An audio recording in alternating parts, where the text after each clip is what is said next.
important about this poem is the clear message that comes across, and that the criticism of society, and that this is not the democracy that it claims that it is, and the fact that the line step down at the end, it's saying that actually society is getting worse, it's moving downwards, it's going downhill, and it's not the democracy that everyone believes it is. You think the poet's being sarcastic as well when he uses a repetition as if line 29, and further on to say that there could be a gap. There was a gap between the rich and the poor, rather than the gap clothing. In fact, it's getting wider and wider. Yeah, it's complaining about the portrayal of the American dream, isn't it? Between the haves and the have-nots. America's supposed to be the land of milk and honey, where you can achieve all these things, that it is possible.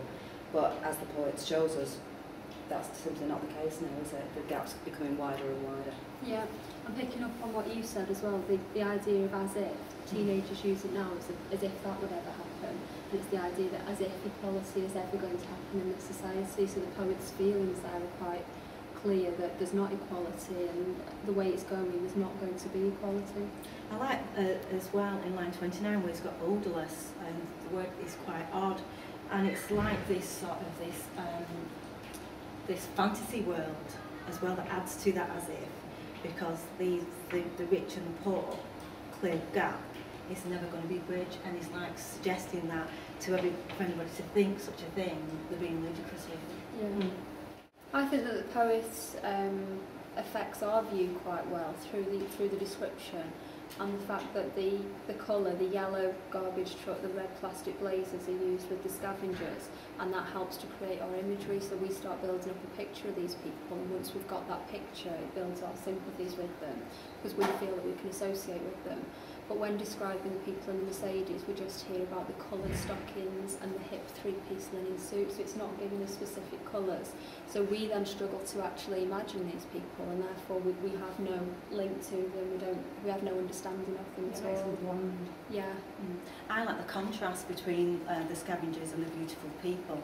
I think, again, the poet's being ironic when he describes the Scavengers. It's as if they're described as someone fending for themselves, neglected by society. But when he describes the beautiful people, is he being ironic? Is he suggesting because they've got all this wealth, they may not literally be beautiful, but because they've got all this wealth, they can get everything that they want because they've got money. And also, the Scavengers are described in very negative terms: grungy, grey iron hair, hunchback, as if living this difficult life. As being garbage men, they've been cruelly deformed by it, where the couple are described in very positive terms, as sunglasses, long hair, etc. They've even got the wealth to go with it, the Mercedes car, that adds to their lifestyle. So we see them as being privileged, and it stops us again from sympathising with them, doesn't it? Because we sympathise with those who are working hard, who've got the hunchback, etc. Yeah. Do you not also think, though, that the poet's being ironic with the language that he chooses? Like the shoulder-length blonde hair and sunglasses. I mean, which one is he talking about? Actually, is it the female or the male? It's not until we move to the next line where he says casually coiffed, and you know the sort of alliteration that's used to describe these people. It's like you were saying, the beautiful people in the Mercedes are displayed as untouchable, as out of reach. We don't see the colour because they're too far away, maybe. And whereas the garbage men are kind of up here, up close and personal. And you can sympathise with them as well. The difficulty that they have in their life, where you really are detached from the beautiful people because they've had it all. Yeah. But what pulls it together, what's quite significant, is the way they have actually got similarities. It talks about they're both wearing the sunglasses, about the same age as the Mercedes driver, and so you've got the similarities which pulls them together in society. But then actually the poet is saying that even though they've got similarities, they have got things in common, they're still so far apart within this society that's not the democracy it's claimed to be. Yeah. It's that whole snapshot of a second of the lights together side by side. You've got these two young men that are very similar and yet complete polar opposites at the same time. And I like the way Lawrence describes it as, I'm just trying to find it, the small gulf. Yeah. Is it there? Yeah, line 35. Across that small gulf in the high seas of this democracy. Epitomises the complete separateness, even though physically they're quite close together.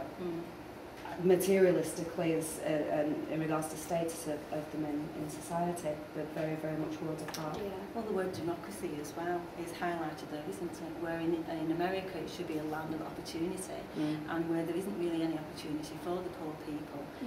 In this particular poem, it's suggesting that they'll never move on. They'll always remain at a lower strata of society. Yeah. The structure of this poem for me is really interesting. It's very unusual how it's got that zigzag structure, and it highlights the inequality between the rich and poor, that the poet Ferlinghetti is highlighting that rather than the gap getting smaller, in fact it's actually getting larger.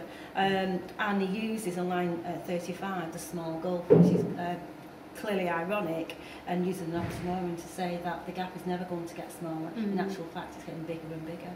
Yeah. And the lives of the poor are not improving as which is supported by stepping it down. The idea is, as you said, people are getting poorer, society is getting worse, and it's moving downwards to show that decline in society.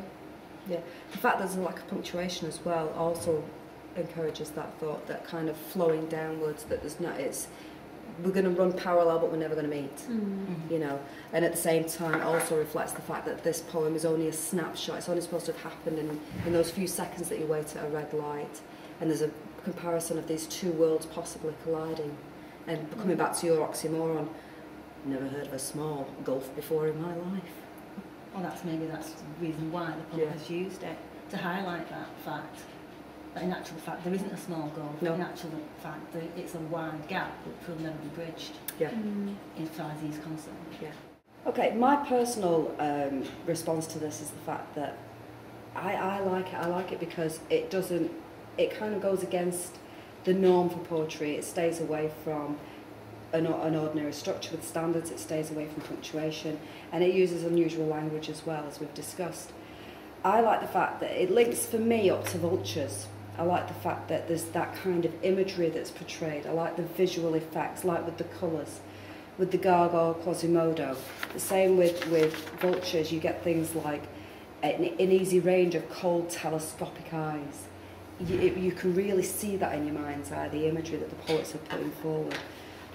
Down to odourless TV in Two Scavengers, and the if you look at line 33, the day with fumes of human rose clinging rebellious to his hairy nostrils, right the way through to 35. Again, very, very powerful language that really sucks you into it, so you can feel the poem, and you can almost smell what he's talking about.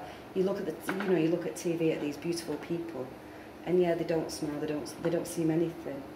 Yet you can imagine walking past a concentration camp and smelling flesh burning, and it being quite a gruesome experience. I think what stands out most to me is the idea of almost being trapped in your position, the idea that the garbage men are almost trapped, and it's the kind of the loneliness that they can't associate with other people in the society who are not the same class with them. The fact that they're all sitting at the traffic lights and they're not associating, acknowledging each other.